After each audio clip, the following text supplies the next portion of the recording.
In 1.3, we got 3 amazing new characters in Honkai Star Rail: Daniel Hung, Fushuan, and Fushuan at home. And I'll be honest, if I was in your shoes and lost the Fushuan 50-50, I'd be sad too. Because if you had Fushuan, then you wouldn't need to build Lynx. But has anyone told you that this cat brings a tuna value to the table? Today we're going over Lynx, the newest HP scaling abundance character, and I'll be teaching you everything you need to know from what she does to her best build. With that being said, for every person who watches this and isn't subscribed, one random pizza delivery will be replaced with an anchovy pizza. So hit that subscribe button because the next victim could be you. My name is Braxophone, and let's talk about Lynx.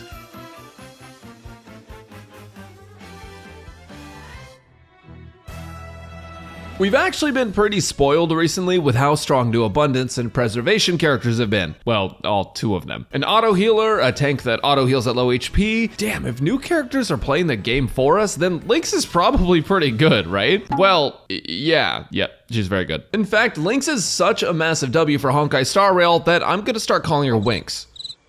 The first thing I wanted to talk about is her ultimate, which does team-wide heals and cleanses your entire team of 1 debuff each. Damage over time, gone. Imprisoned, paid bail. Dominated, look who's on top now. AoE cleanse takes all the power and reason to play Natasha and tells her to go fuck herself. Unless you're out of energy and then you just can't cleanse anything. Winx's skill is similar to Natasha's skill, where it single target heals 1 teammate, but it also increases the target's max HP and gives a bonus taunt to the character if they're destruction or preservation, which means that, yes, this is another blade buff. On top of that, with her advanced surveying trace, she gets 2 energy back whenever your allies that have her skill effect are hit, which I'm gonna be honest, in the grand scheme of things, it's not gonna make a huge difference, but free energy is free energy. This buff lasts for 2 turns, just like her technique that reads, when using Lynx's skill or ultimate, applies continuous healing to the target ally for 2 turns, restoring HP by an amount equal to a percent of Lynx's max HP plus bonus number at the start of each turn. If the target has survival response, a continuous healing effect additionally restores HP by an amount equal to a higher percent of Lynx's max HP plus a higher bonus number. So basically, Winx's skill gives you an instant heal and a heal over time and taunt on certain characters, and her ultimate gives your whole team a heal and a heal over time and a cleanse, and if you use her skill on someone before using her skill or ultimate, the healing gets stronger, all as a 4-star. And also with traces, that becomes 3 turns of continuous healing instead of 2. But all of this information pales in comparison to this one thing. Lynx is yet another fake cat girl. Lynx is a quantum character, but not only is she quantum, she's also a support character, which means that many more characters just got much better teams with Silverwolf. Not only have we become 1 step closer to the dream of mono quantum team running the entire video game, but now you can also do 50-50 element teams with Silverwolf 2 with almost any element in the game. Basically, this entire video and patch is an ad for Silverwolf. Lastly, her exploration techniques trace gives her 35% crowd control resistance, and her actual technique starts the battle with her healing active. Trace priority doesn't really matter for her, but her basic attack doesn't do anything, so you can ignore that unless you're super late game trying to get any last possible crumbs of damage that you can. But Winx's kit is super valuable for players using Silverwolf, destruction units, and people who needed another healer because there was only 1 4-star healer at the beginning of the game for some reason. With that said, Lynx does get better with Eidolons. They're all really straightforward, so I don't want to make a whole section for them, but basically Eidolon 2 is better than it looks. Gaining resistance to debuffs is good, but getting the ability to just not get debuffed once is solid. And you get that by using Lynx's skill on a character. E4 isn't as strong as it looks, you're not getting that much of a buff from it, but it does help. For example, if you got your Lynx up to 5k HP, that'd only be a 150 attack buff. And E6 is pretty solid for the HP increase from Lynx's skill, but the real benefit is the effect res, or it would be if E2 didn't exist. Lynx is as solid as a block of ice in an industrial freezer at E0, so don't feel pressured to pull for copies of her. Next up, let's talk about her best build.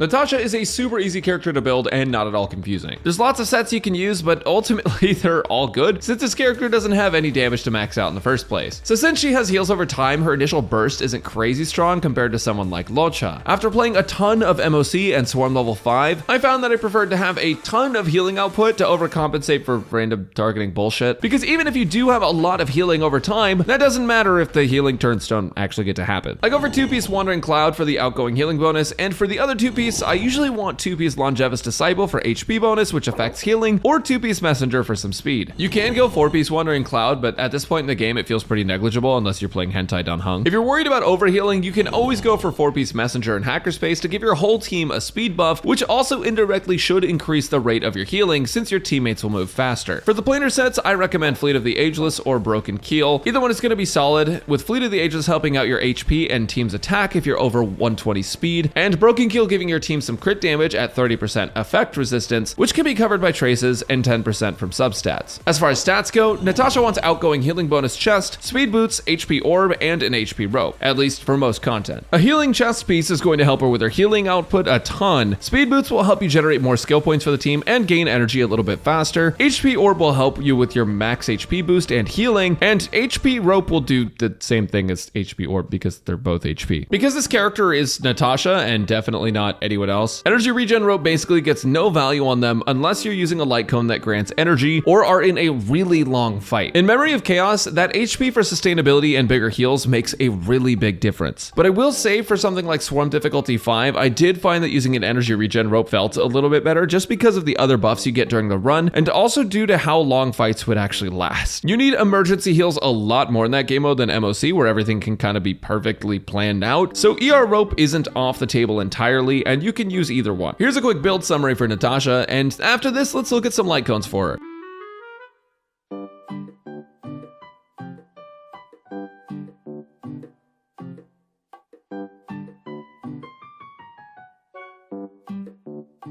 With a character as simple as Natasha, the light cone options you have are pretty straightforward, but there's a few specific ones I want to talk about. While time waits for no one is best in slot for overall healing output at S1, I actually advocate for post-op conversation or shared feeling if you have them superimposed. Post-op conversation increases your energy regen stat and your ultimate healing, and with this light cone at even just S2, it can make ER rope worth it and save you a turn for ultimate panic healing. Shared feeling is just super strong for the healing output alone, but it also gives your entire team energy when you use the wearer's skill, and at S5 that could be the difference between an ally being able to ult or not. Quid Pro Quo is the budget version of those light cones, but at S5 it's a really solid option for a free 16 energy to a random teammate every turn. All of those options are solid on Natasha, and I recommend those the most. Now, Perfect Timing is good specifically if you're using Broken Keel for her planar set, and for free-to-play options other than Quid Pro Quo, Cornucopia is great for the healing bonus it gives at S5, and Multiplication is okay for the few extra turns it can grant you, and therefore energy and skill points. But with that said, the 3-star free-to-play light cones have lower stats, and I actually don't recommend building them unless you don't have better options.